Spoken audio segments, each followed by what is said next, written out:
നമസ്കാരം. മലപ്പുറം സ്റ്റോറീസിലേക്ക് സ്വാഗതം. അമീബിക് മസ്തിഷ്ക ജ്വരം വീണ്ടും ആശങ്ക പടർത്തുമ്പോൾ സെപ്റ്റംബർ 3-ന് മലയാള മനോരമയിൽ doctor TS Aneesh, Kozhikode government medical കോളേജിലെ കമ്മ്യൂണിറ്റി മെഡിസിൻ വിഭാഗം പ്രൊഫസർ, അദ്ദേഹം ഒരു ലേഖനം എഴുതിയിരുന്നു. അത് നമുക്ക് വായിക്കാം. മസ്തിഷ്ക ജ്വരത്തിനെ പ്രതിരോധിക്കുന്നതിൻ്റെ ഭാഗമായി കുളങ്ങൾ പോലുള്ള പ്രകൃതിദത്ത ജലാശയങ്ങളിൽ ക്ലോറിനേഷനേക്കാൾ പൂർണ്ണ ശുചീകരണമാണ് ഫലപ്രദം. അമീബ വളരുന്ന സാഹചര്യം ഒഴിവാക്കുകയാണ് പ്രധാനം. ഇതിന് കുളത്തിൽ അവ വളരാനുള്ള പരിസ്ഥിതിയൊരുക്കുന്ന ചെളി പോലുള്ളവ മാറ്റണം. കുളത്തിലേക്ക് മലിനജലമെത്താനുള്ള സാഹചര്യം ഒഴിവാക്കുകയും വേണം. ഒഴുകുന്ന വെള്ളത്തിൽ ക്ലോറിനേഷൻ പൂർണ്ണമായും ഫലപ്രദമായേക്കില്ല. മാത്രമല്ല, ജലജീവികളെ നശിപ്പിക്കാനും ഇടയാക്കും. അമീബ കുളത്തിലെ സ്വാഭാവിക സാന്നിധ്യമാണ്. ഉപദ്രവകാരികളായ അമീബകളുടെ ആധിക്യമാണ് അമീബിക് മസ്തിഷ്ക ജ്വരം പോലുള്ളവയ്ക്ക് കാരണമാകുന്നത്. അതുകൊണ്ട് കുളത്തിലെ വെള്ളം മലിനമാകാതെ സൂക്ഷിക്കണം.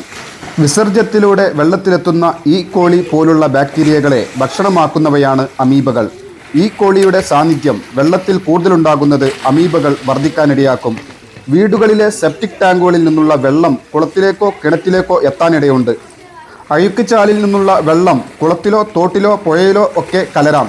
ഇതൊക്കെ ഈ കോളി ബാക്ടീരിയകളെയും രോഗകാരികളായ അമീബകളെയും വളർത്തുവാനിടയാക്കും. അതിൽ വെള്ളത്തിൽ മാലിന്യം കലരുന്ന സാഹചര്യങ്ങൾ ആദ്യം ഒഴിവാക്കുകയാണ് ശുചീകരണത്തിൻ്റെ ഭാഗമായി ചെയ്യേണ്ടത്. പിന്നീട് ചെളിയും മറ്റും വാരി ഒഴിവാക്കുകയും ചെയ്യണം. ഇത് സ്ഥിരമായി ചെയ്യുന്നതിലൂടെ ജലാശയങ്ങളിലെ അപകട സാഹചര്യം ഒഴിവാക്കാം. വർഷത്തിൽ ഒരു തവണയെങ്കിലും കുളം വൃത്തിയാക്കണം. മഴക്കാലപൂർവ്വ ശുചീകരണത്തിൻ്റെ ഭാഗമായി വേനലിൽ ഇത് ചെയ്യുന്നതാണ് ഏറ്റവും ഫലപ്രദം. അതേസമയം കിണറുകൾ, സ്വിമ്മിംഗ് പൂളുകൾ എന്നിവിടങ്ങളിൽ ക്ലോറിനേഷൻ ഫലപ്രദമാകും. നന്ദി, നമസ്കാരം.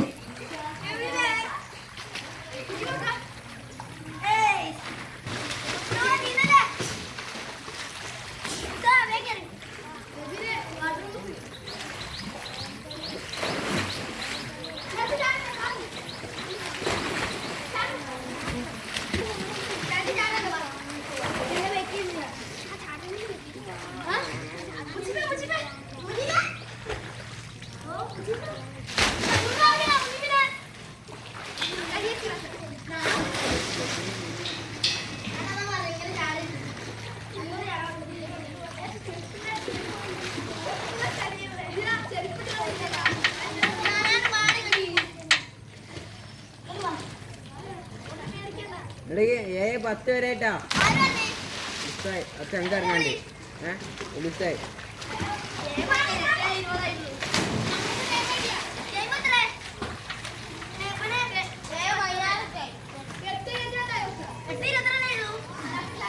എട്ടല്ലടൂ. എത്ര എത്ര വരാൻ പറഞ്ഞു?